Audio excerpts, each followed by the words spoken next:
Next episode of People Make NNE. These are flying by. I seem to have made it around lots of the circuit, met lots of different people. Ian, you're not unfamiliar to me. No. You've been in and around the circuit with me for the last 5 years. At least, yeah, plus. In the former north side. Yeah. So now we're venturing into Nottingham North East together. Yeah. Let's get to know you, shall we? Okie dokie. Well, brilliant. So who are you? But by the end, my reputation will be in tatters, but I'm sure it'll be fine. No, it's great. So, Ian, what is your full name? My full name is Ian David Pickering. David isn't my middle name isn't a particularly a family name that goes back or anything like that, but it is going forward because my first son's middle name is David and my grandson's middle name is David. So I don't know. Perhaps I've started a You've started a trend. And how old are you, Ian? 63. 63. Okay, so I would say not quite retirement age, but I know that you're relatively recently... I've recently retired, about a year ago, yes.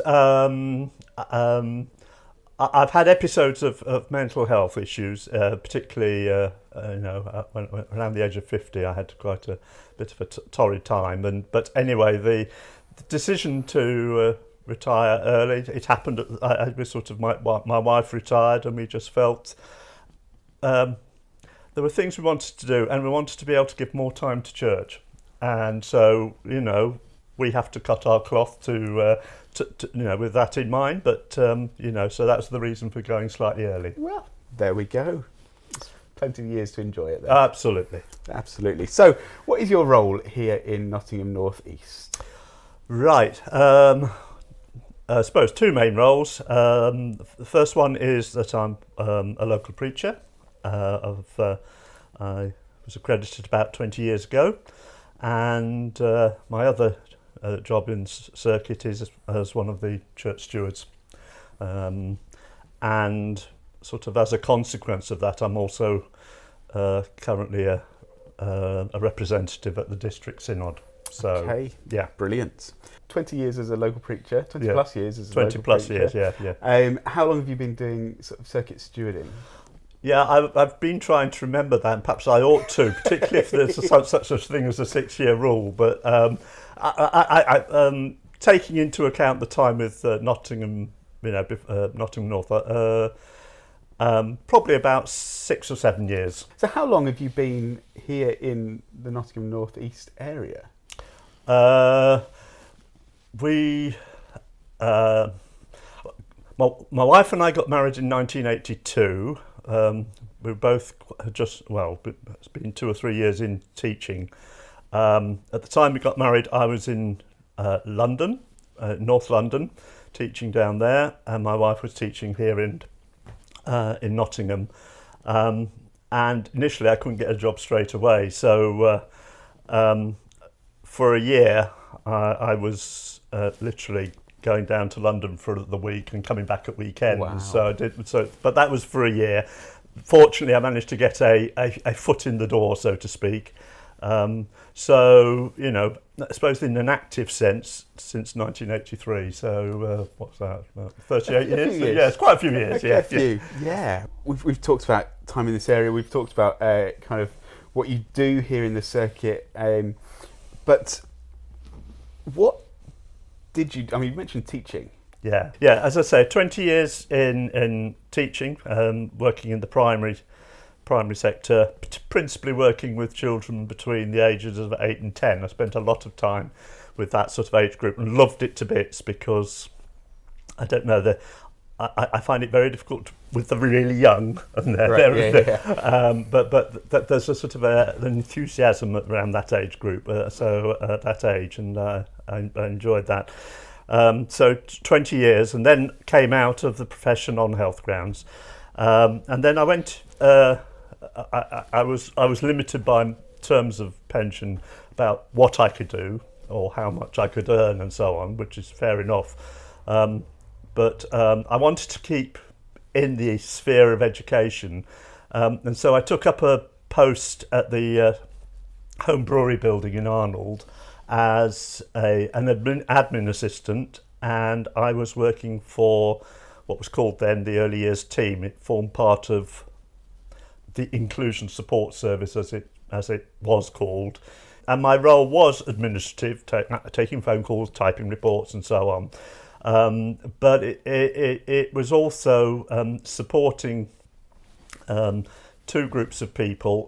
One was a group of teachers whose responsibility was to support early years settings, nurseries, and so on, in the private, voluntary and independent sector. And the other part of the team was teachers and teaching assistants, and their role was to, from an educational perspective, to go into the homes, into the schools of children with severe and complex special needs. So I did that for a good amount of time, and then still staying in the same broad area, towards the end of my time, I sort of took a particular responsibility for providing support to what was called the Communication and Interaction Team, which probably in most people's terminology is the autism team.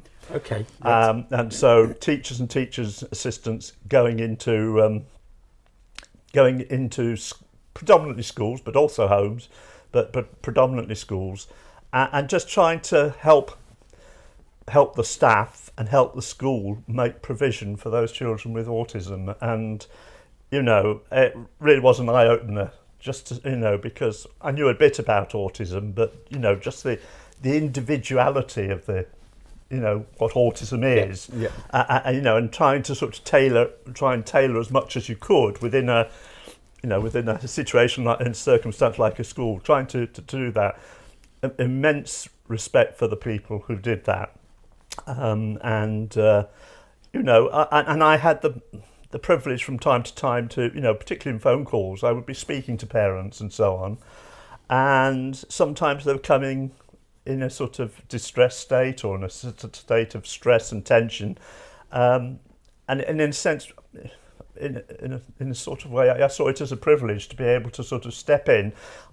I obviously couldn't do anything from a professional perspective, but as a person, as an individual, I could ease them, I could reassure them, and so on. And so I got a great deal from that. Wow, that sounds quite an interesting career path. Yeah. Well, yes. Yeah. So, Right, before my hot drink gets cold, Yeah. can you tell us what you've brought for us to eat and drink this morning, and why? Okay. I've I'm quite often, certainly in recent times, and I found it sort of been helpful, particularly it's something I picked up when I was sort of coming out of my mental issues phase sort of thing. I started having fruit and herbal, teas, infusions, whatever you like to call them. One that I drink quite a lot of is a sort of a licorice and spearmint sort of mix. Okay. I can sometimes get a bit tense down here, and it helps to. It's a sort of soothing sort of thing. So that's what we're drinking at the moment. Brill. You're probably looking at my. There's a whole platter there. Plate, and that you're not. I'm not expecting you to eat it all, Mark. But I just. What you see before me is the packed lunch that I had at school, right, as a young teenager, and I had it every day without change. So you've got there's corned beef sandwiches. Right. I'm a corned beef addict. I love that corned beef. Yeah. Okay. I had a chunk of cucumber, usually bigger than that, probably about that thick, but I thought I'd hold back today. Two cubes of raw jelly. And a club biscuit. I just got it. That was it, and I just enjoyed it. And how wholesome is it? Well, the sugar in the chocolate, and you can point. There's a green thing there. It's fine. But just one other thing, and to mention is, and if you do want a sandwich, the two on the outside have got tomato ketchup, because I am an absolute tomato ketchup. You have it with I have it with. Well, there are limits, but there are things I don't have. But this cup is actually one I got when I was 60. I put ketchup on my ketchup. Yes, so it sort of summarises what I'm like. So, Wow. so you're welcome to have it. It's a nod back to the past and an association. And yeah, I have fond memories of my packed lunch. Wow. Yeah. I feel I've learnt so much about you already. Ian. Oh, right. Yeah. Most of it's good. It's Oh, fine. good. Don't worry. Oh, right, okay. So, quick fire round. Okay. Which invariably isn't quick fire. But I'll try and But, do, yeah. you know, that's as much my fault as anyone else's. What's your favourite flavour of cake? Well, the answer to the question is all. But if I had to pin down one, I would say anything in sort of fruitcake area, you know, that sort of thing. Anything that's fruity. More traditional. Yeah. But anything, any of them. So we're drinking fruit tea. Yeah. Do you drink tea or coffee? Do you have a preference between the two? I'm predominantly, I would say, a tea drinker. I mean, I do, instead of drinking traditional tea, I tend to drink this and call it tea. I'm increasingly drinking coffee, but I'm very fussy about the way I want it. I like it all milk, and I like to have at least one, possibly two spoonfuls of sugars in. So I do drink coffee, but if I had to pin my colours to the mast, I would say I'm a tea drinker. Okay. Sport. Do you like sport? Do you have a history with sport? Yeah, I mean, not not of any glamour or anything like that. You weren't a professional. But when you asked the question, and I was trying to think about the answers, I said, is he talking about participation or what I watch? Interpretation. In terms of participation, I would enjoy sport like badminton, table tennis. I did play a lot of table tennis when I was young, and I did play in table tennis leagues in Birmingham and in London, you know, I played at college and so on, and of course, you know, if you're in the church and you have a youth club, it's inevitable that you have a table tennis table. Absolutely. So either as a leader or as a member of a youth club, I would play table tennis then. So, but haven't played it a lot recently. Well, not for some while, and certainly badminton I haven't played for a while. But I used to love the speed of the game. And the dexterity and so on. So that's the participation side. On the watching side, I would have to say that probably fairly traditional. I don't watch huge amounts of sports, but if I do watch it, it would probably tend to be more more traditional football, cricket. I didn't sort of fix myself to the sofa to watch the Olympics permanently. But I do like the multi-sport festivals because of the variety that you see, you know, and some of the things were really interesting. You know, seeing some of the newer sports coming into the Olympics. Absolutely. Wow, you know, good luck to them. Team? Do you have a team?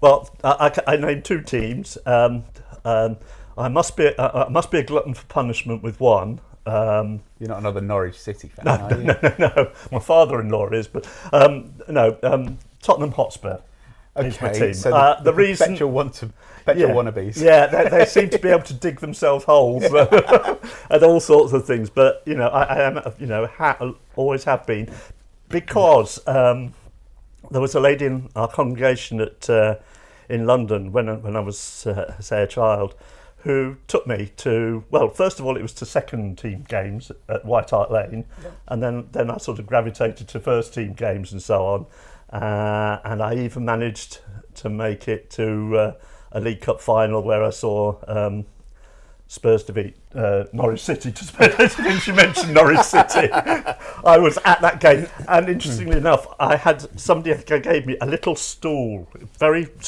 short, stocky. And I took that to Wembley and stood on it as well. I don't think you could do that now. I don't know. I'm not sure. Anyway. Probably not. Yeah, probably don't need to. So and in cricket, Surrey Cricket Club, because of a London connection, I went there. They're not a bad team most of the time. They have their off days, but yeah. Don't we all? Yeah. What about films and music? Right. Films.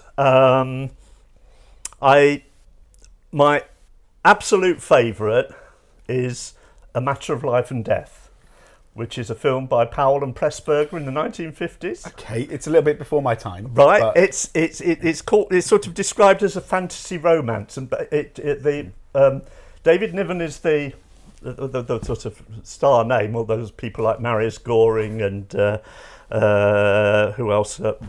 Raymond Massey and so on in it. But basically, it's about a pilot in the Second World War whose plane is on the verge of breaking up, and he's got no parachutes and he's fully expecting to die.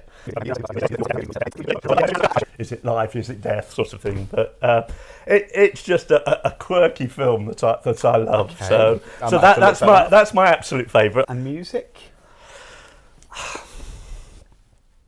Music, I've got very liberal tastes, Okay. and I would find it very hard to pin it down, and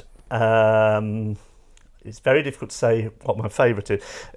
In the classical sense, I like J.S. Bach. I like the mathematical, Okay, yeah. in sort of the construction of his music. And when I was at college, I went to see a group called the Jacques Lussier Trio, and they played Bach jazz style, Right. and that I enjoyed that.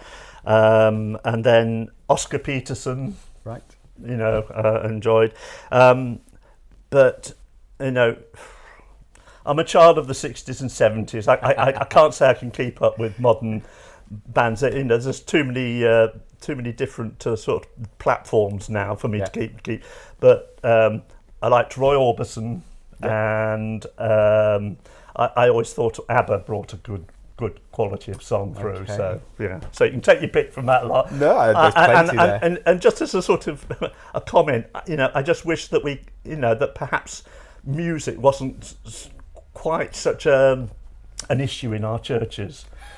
I think if it's good, it doesn't matter what style of music it is. Use it. Yeah. So I don't like people to be precious about we can only have John Wesley, or it's got to be the modern hymns. Yeah. If it's good, if it conveys the right message, that's mine. Do you have any hobbies, Ian? What do you do in your spare time? I'm a student of history. That's what I did at college when I was training as a teacher. I love history. I have a sort of a love for all sort of manifestations of history. I mean,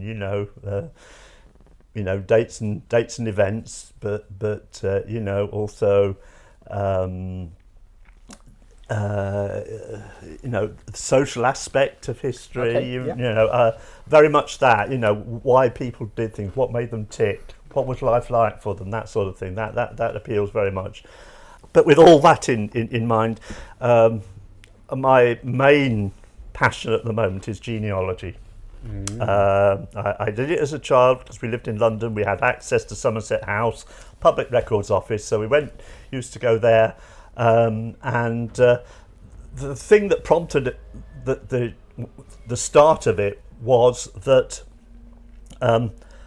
when my grandparents got married, my paternal grandparents, my grandfather was called George Henry Pickering, and my mother's maiden name was Gertrude Pickering. So two Pickerings. Is there any link? And yes, there is. Yes, there is.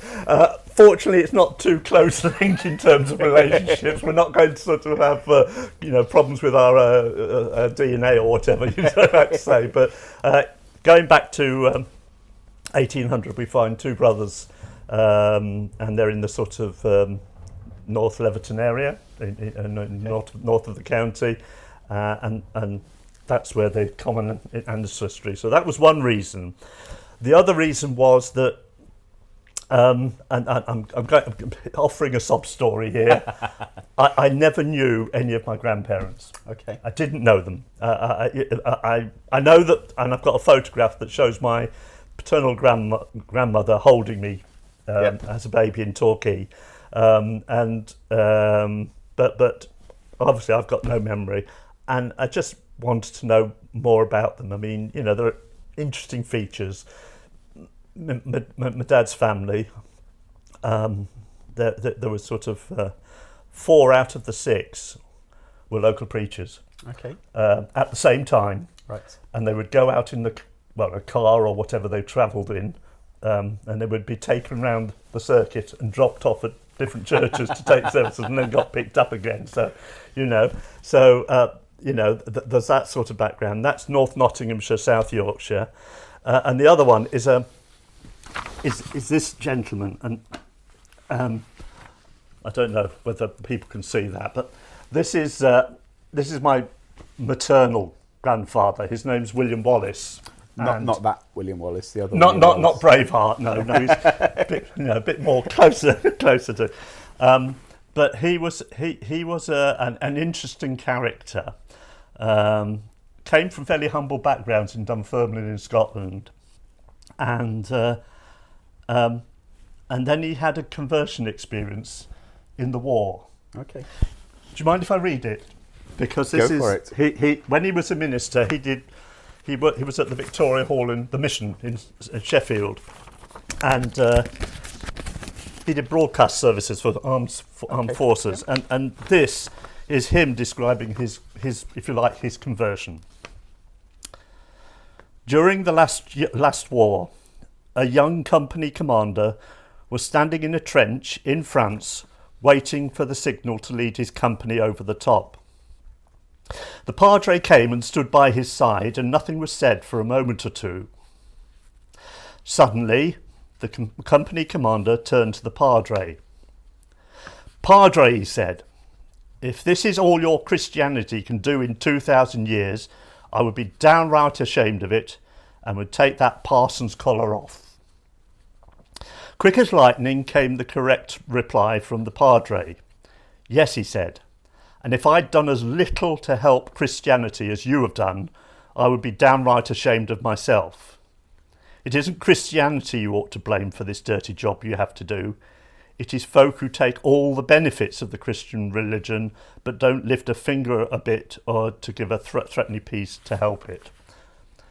He said to me, "What have you done to give Christianity a real chance?"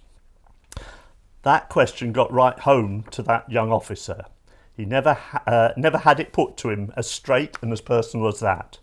And after a moment's silence, he turned to the padre and said, "You are quite right. It's not Christianity that's failed, but chaps like me who've failed. And I make my vow to you now, padre, that no one will have any right to say that to me again so long as I live. So help me God. So help me God." That young officer is now a Methodist parson and is speaking to you now. For 26 years I have tested the discipleship of Jesus and found it to be soul-satisfying and thrilling life. There is no life to beat the Christian life for personal satisfaction and a sense of helping the world instead of hindering it. It just goes on a little bit more. Wow. But in the midst of World War I, with all that horrible stuff going on, something like that happening, tremendous. And, he kept his promise. He became a Methodist minister. He served in a number of appointments. He was predominantly a mission man. Right. So he served in the Leeds mission, the Manchester mission, Sheffield mission, and he was sort of a person of the people. He was used to go to workers' canteens and talk to people there, and I've got a photograph of him, and this is right at the end of his time. He's standing outside a cinema, and yes, he's got some tracts, but he's talking to people, and his preaching was very powerful, I'd love to have known him. I'd love to meet him. Basically, he was a man of the heart. The sad thing for me and for my mum and is was that he was killed in a train crash at Doncaster in 1951 while he was on his way to London to a stationing meeting or something like that, home missions meeting. But anyway, so that was the prompting for the genealogy, and and when I have time, I do like nothing better than delving into the archives and things like that. So, do you have a hidden talent? I thought long and hard about this, and I, I asked my wife. I said, "Have I got a hidden talent?" Do you know? Honestly, I don't think I have. Oh, yeah. But what I would say is that what talents I have, and they are few and far between, but what talents I have, I do try to make use of. Okay. And I think that's an important message for the church. If God has given you a talent, use it for his purposes, So, no, I can't think of a hidden talent. Because they're all out there already. Yes, all three of them. What's your greatest achievement? Well, again, I listened to Alan. Alan, thank you very much. I looked at your what you said, and it's just to help me prepare for today. But and you mentioned about family being the greatest achievement, and I would say that. In fact, I was half thinking I'd put it in hobbies, because hobbies are something you like to do. Yep. And I like being a grandparent and doing things. So, but I suppose two things. One, qualifying as a teacher, because it wasn't an easy path to do, and it wasn't an easy career once you got into it, as a number of people will appreciate. But yeah, that was great. And also, when the penny dropped and I actually decided to try and become a local preacher, and I qualified as a local preacher. So those are the two, I think. And do you have any tenuous links to a celebrity? Not many. I must be a sort of person that doesn't move in very celebrity, but my father was a Methodist minister, so, and the Methodist Church then had, as it still does today, have links with what was the National Children's Home, Action for Children now. And from time to time, they would have a sort of fundraising events, or we might term it as a gala or something. And perhaps one of the perks of the job was that we were able to go along to these. And we had one when I was living in Surrey, in Red Hill, when Johnny Morris came and did an evening of Johnny Morris. Now, do you know Johnny Morris? No. But I can look and pretend like I do. I met him, and he was a bit of a hero at that time. So that's one. I also met Ross McWhirter at an opening of one of the church sort of bazaar or something like that, who was the compiler of the Guinness Book of Records. Okay. That was brief. And the only other link to a celebrity, and it's not me so much, but my grandfather, who I mentioned, he is the person who baptised David Blunkett. So there we go. Take that as you wish. There's lots of links there. We won't get political about it. We'll just leave there's lots of links. And something about you that nobody knows. I'm a person who tends to talk about myself from time to time, so there are people who might know things that. But the one thing I put down was that I was a reason for the writing of an article in the Methodist Recorder, and the article was in answer to a question that I posed to my dad, and I said, "Why does the Methodist Church sing unaccompanied at the Methodist Conference?" The reason I said that was for a period of about 10 years or so, my father was the presenter at the Methodist Conference. And for the 3 or 4 weeks before the Methodist Conference, he would sit at the piano and he would be practicing all sorts of things and thinking about hymns for suitable occasions to something. It's the only time I've been to a Methodist Conference, and that was with my mum as a spectator, not as a delegate. I was about 7, 8, and I saw him, striking up the note to sing, and I thought, well, there's a perfectly good organ over there, why don't you use it, but I mean, the answer is that unaccompanied singing has a power. And that was really the answer to the question, why we do it, Okay. because it has a unique power, and particularly, with the tradition of songs and Methodism and hymns and so on, perhaps we sort of, that's something we hold dear. Okay. And what random item did you bring with you that tells us something about you? Right, well, I brought 2 items.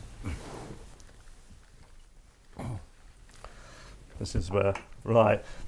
So, I think you might be able to recognise those 2. Yeah. Okay, just for the benefit. Okay, they're 2 chess pieces. I have a chess set, which is a Sherlock Holmes chess set. And I'm, as a reader, I tend to read non-fiction, but the type of fiction I will read are people like Sherlock Holmes and so on. But I'm passionately, particularly his short and long stories and so on. I'm just a person who likes questioning. I like mysteries. I like solving puzzles. That's me, and that's Sherlock Holmes. His love of mystery and love of questioning and so on. We've learnt a bit about the man. Yeah. And now we're going to find a bit about your story and a bit about your journey. Okay. Obviously, we've picked up some of those influences from your grandfather and from your parents and this whole Methodist line that you're part of. So we can roll as many of these into one as whatever. But so why have you landed at this place called Christianity? And perhaps in particular, why have you landed at this place called the Methodist Church? I suppose the simple answer is that I was brought up in a Christian household. From the year dot, Christianity was behind me, and I know most people would say about their parents, but my parents were a wonderful example of the Christian life, and that they sort of, the way they modelled it, did have a profound influence on me, on it. But I had to decide that for myself, and actually, sort of being part of a Christian family, and particularly with a person who's a minister. One of the challenges I always had, and this is why it delayed my time as a local preacher, was what are my motives for doing this? Yeah. Am I doing it because God's telling me to do it, or am I doing it because of sort of family, family history and so on? I'm completely at peace with myself about my motives, about that, and just on that sort of point of view, say being brought up in a Christian family and in a Christian country, inverted commas. I do sometimes wonder what would have happened to me if I'd grown up in a country which wasn't a Christian country. If I'd grown up in a Muslim context, would I have sort of picked up that differently? Yeah. So it's a question. It's just one of those questions in the background. I don't spend lots of time. Sherlock Holmes. Yeah. It's one of my questions. But why the Methodist Church? Well, partly, as you say, background, because of the experience I had, and I just like the idea of connection, and I like the broadness of the church, of the Methodist Church. Don't get me wrong, it's there are a few things wrong with the Methodist Church, but you have to nail your colours to the mast somewhere, and that's where I've nailed my colours, and at the moment I don't see that changing. But I because of where I worship now, Rise Park, I'm a great believer in ecumenism. Yeah. So Rise Park is a Church of England Methodist Church local ecumenical partnership. That's right. So you kind of have to accommodate both. You have to live with that tension. You get the benefits, but there are some pretty awful drawbacks as well sometimes. Double the paperwork. Yeah, absolutely. But anyway, so that's the reason. Yeah, as you said, you've gone through this process for yourself. Yeah. and you didn't want to just claim it because of them. Yeah. You've Yeah. come to it. That's why it took so long to be a local preacher, you know. In fact, I was being asked to be, you know, are you going to be a Methodist minister at the age of 18, 19, 20, 21? And actually, I've got enough horse sense not to go down that avenue, because it's a very, you know, so much to commend it and so much is good about it, but there is a lot of stress and you need to be able to have that mental toughness. Yeah. And I think looking at myself, I perhaps don't quite have that mental toughness, but local preaching I can do. There we go.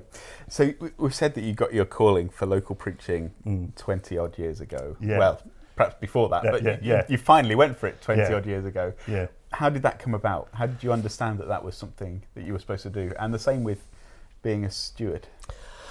The local preaching, I suppose it sort of it perhaps is encouragement to people to keep on asking people when you see gifts in them, right?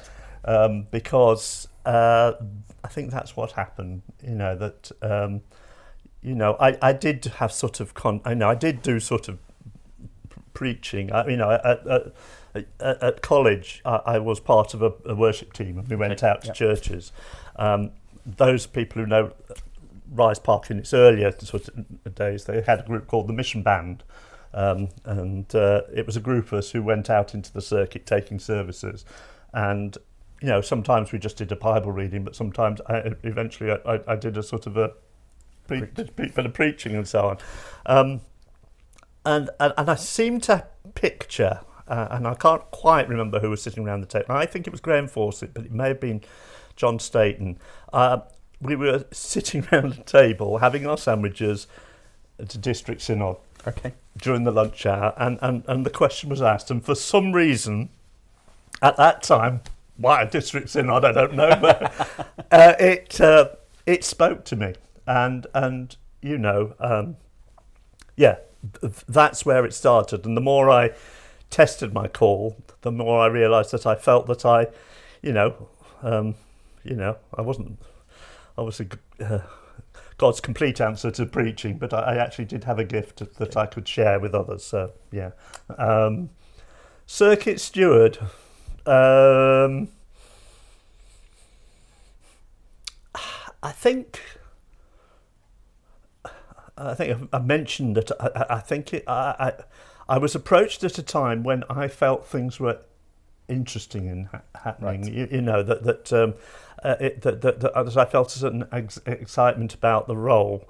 And David Winstanley once said, and I was in a form, I was part of a sort of supported the Aldersgate Renewal Ministries, Life in the Spirit, and you know he felt that in me he saw certain gifts, and in a sense, you know, sort of discernment and you know being able to look ahead and so on, and so that sort of encouraged me to do that. You know, I thought, well, perhaps I have, and you know, I haven't regretted it. You know, I do enjoy that, and I do enjoy the tremendous teamwork, and you know, as much as I'm able to play my part, just want to try and make a difference in the circuit. As you go about your preaching, as you seek to live this Christian life, when you look at the Bible, are there any passages, any characters, any stories that particularly jump out at you as kind of summing up what it is to live this life well? I think I tend to veer towards the personalities in the Bible. Okay. And you asked me to choose a passage, and I've chosen this one. It's from John 20, and it's just 2 verses, and I'll just expand on it a little bit. But it's about the person of Thomas, who's one of my heroes. Okay. And verses 24-25 say this: "But Thomas, who was called the twin, one of the 12, was not with them when Jesus came. So the other disciples told him, 'We have seen the Lord.'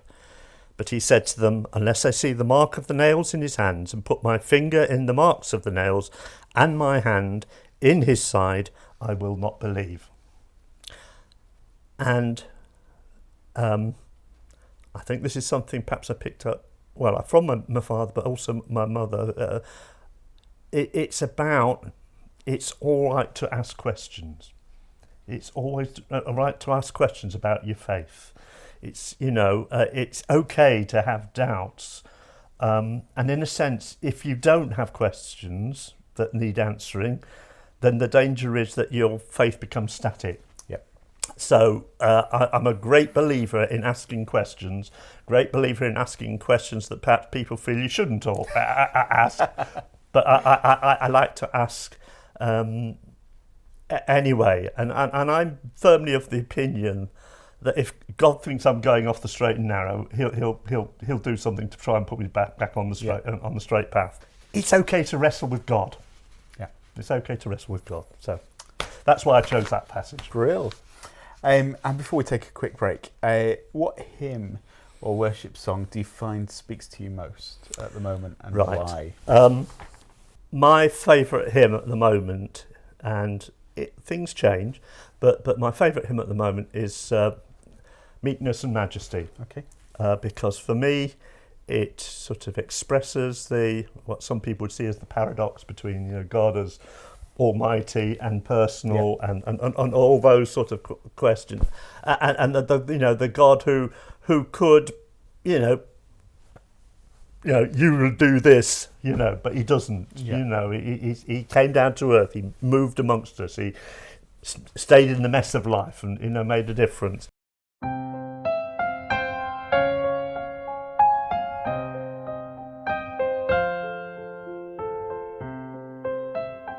Meekness and majesty, manhood and deity, in perfect harmony, the man who is God, Lord of eternity, dwells in humanity, kneels in humility, and washes our feet. Oh, what a mystery, meekness and majesty. Bow down and worship, for this is your God.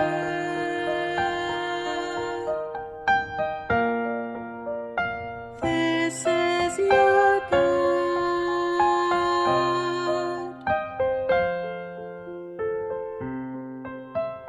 Father's pure radiance, perfect in innocence, yet learns obedience to death on a cross, suffering to give us life, conquering through sacrifice, and as they crucify, praise Father, forgive. Oh, what a mystery, meekness and majesty. Bow down and worship, for this is your God.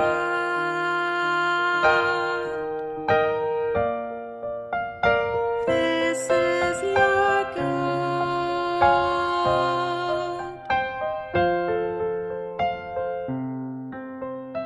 Wisdom unsearchable, God the invisible, love indestructible, from frailty appears, Lord of infinity, stooping so tenderly, lifts our humanity to the heights of his throne.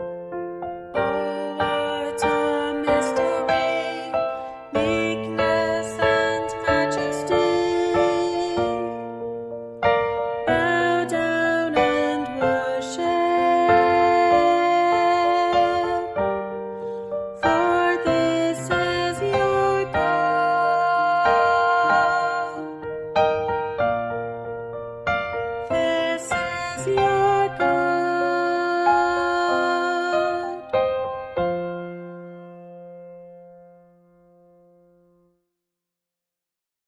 gets you excited about being a circuit steward and about being a local preacher? I mean, we can all do this, but perhaps, being a circuit steward, to play a particular part and to do it with a team of people, because really have drawn so much strength from the team that we have, to be able to promote a vision, help people to see a vision, and very invariably as a circuit steward, you're actually quite often dealing with the practicalities of making that, allowing that to happen, and perhaps dealing with some of the more mundane issues, the logistics perhaps sometimes, but we've had some really wonderful conversations at Circuit Leadership Team, as I'm sure you would agree that and that's what gets me excited, and just the idea of being part of exploring God's vision. That's what gets me excited. So what is it about part of your role that you get least excited about or most frustrated about? Well, I suppose, and it's easy to knock it, and it's not so easy to come up with a solution. But sometimes the structures get in the way, or there are things that have to be there and are, if you like, have a routine nature, but very important. I mean, we would all agree that safeguarding is essential, but it's very demanding. I mean, I'm grateful that there are other people in the team who sort of take the lead on that, because it, but sometimes, that having ideas and then perhaps being stifled by things happening higher up, where people are probably making, are making decisions in the best way possible, but perhaps sometimes down at grassroots, the consequences can frustrate. And I think that's probably the thing that I get probably most If the Methodist Church is going to survive and play a very valid role in the life of the Christian community, and the Christian pantheon of traditions and so on, I think we've got to learn to be more light touch, and I think we've got to be more adaptable. And it isn't easy. I'm sure I've got sort of probably a stick in the mud in some things that I think about or something. But I think we really have got to be as you say, creative. And keep asking that question, why? That's right. Yeah, absolutely. Okay. As you go about your local preaching, obviously you find yourself immersed in the Bible, listening to hymns, looking out for new prayers and ways of communicating things. But that's very sort of task orientated. As you go about your daily life and you seek to follow Jesus and you seek to know more of God, you seek to answer some of these questions that you say Sherlock's bringing up on your shoulder. What do you do to grow yourself spiritually? The cop-out answer would be to say there are many graces. And I would seek to reach for them all at a particular point in time, if that to sort of bring it down to perhaps key things. One would be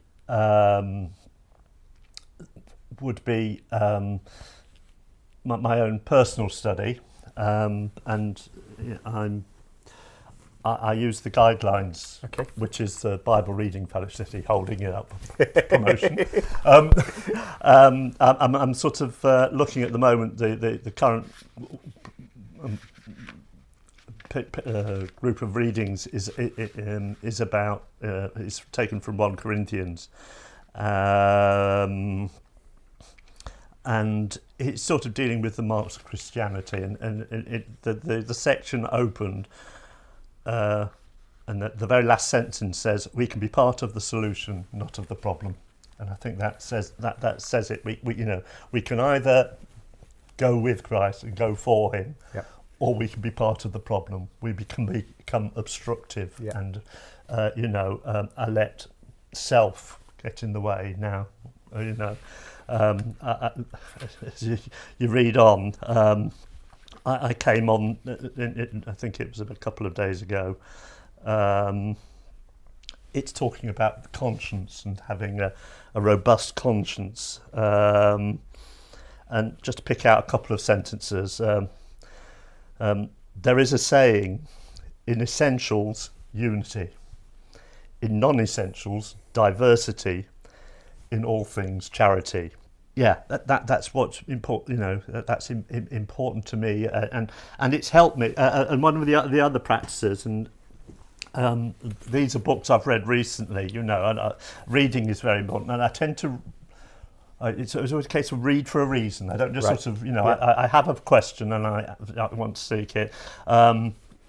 A few months ago, I read the book Rewilding the Church. Rewilding the Church, because I think we have to, and that was an excellent book by Steve Aisthorpe. Pete Gregg's got on mute. We did a study with our Anglican colleagues in St Mark's, Bestwood Village, and Emmanuel, and that was excellent. And it was based on this, and I would highly recommend it. Pete Gregg is an absolute brilliant person, and this, and I've come back to this sort of topic, How to Read the Bible by Michael Parsons, and I've read books similar to this once or twice during my lifetime. I have to keep coming back to it. How to Read the Bible, and it's I've had to do it because I've sort of come up against big issues, stone walls, perhaps. And I read this book, How to Read the Bible, because as a representative synod, and we all have this question to answer, but I specifically, we were asked to make a formal response to the Methodist report, God in Love Unites Us. And to be honest, I grew up in a context and at a time where, the issue that caused the friction, the same sex, and and the sort of LBQT plus community and so on, just really wasn't it was an issue, but it was kept under the carpet. And I would have said 30, 40 years ago that marriage is between man and woman. This challenged that premise, and it caused me a lot of anguish, and I sort of read this book, it just to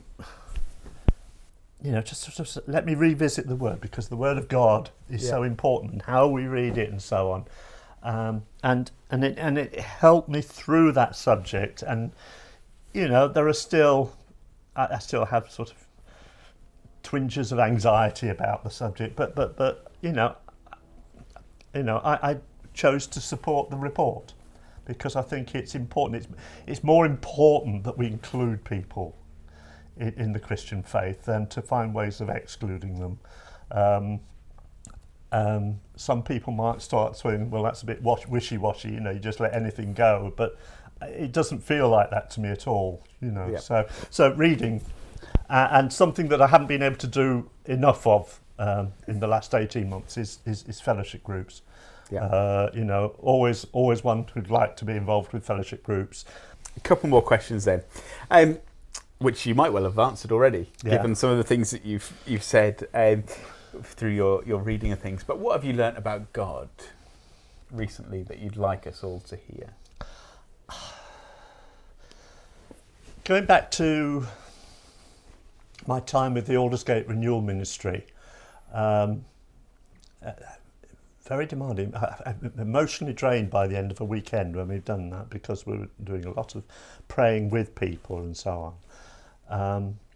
but there was one occasion I was at Harrowby Lane doing this, and during the course of the weekend, a phrase came into my mind. And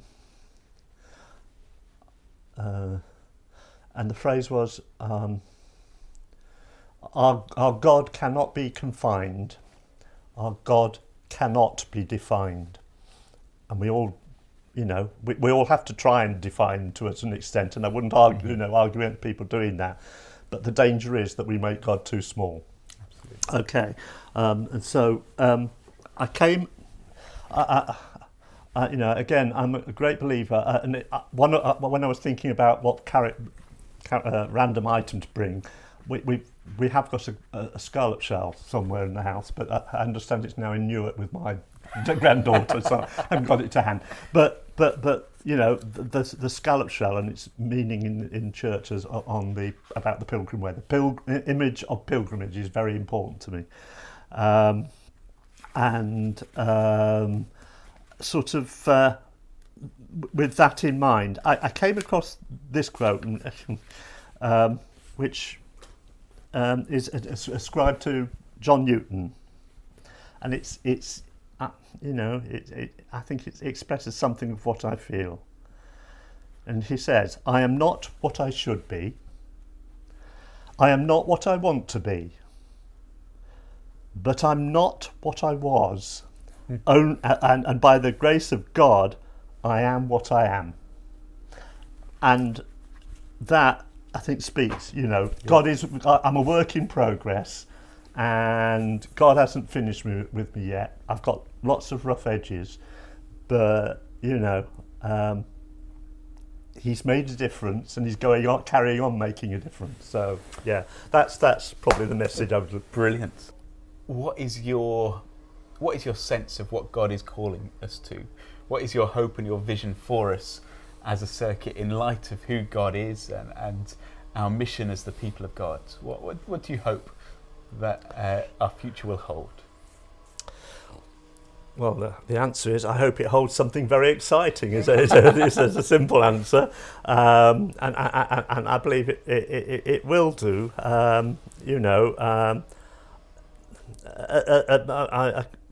I've been fortunate that as being a circuit steward, that I've been part of the process of the evolving and the making of the Nottingham North East Circuit in its structural form anyway.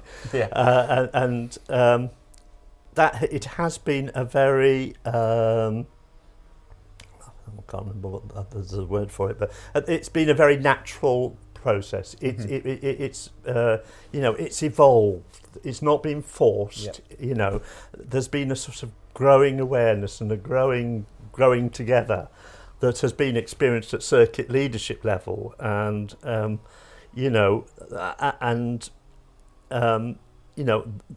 my vision is that my vision, and I believe it will happen, is that will be transmitted across the circuit to other people. Other people can feel it.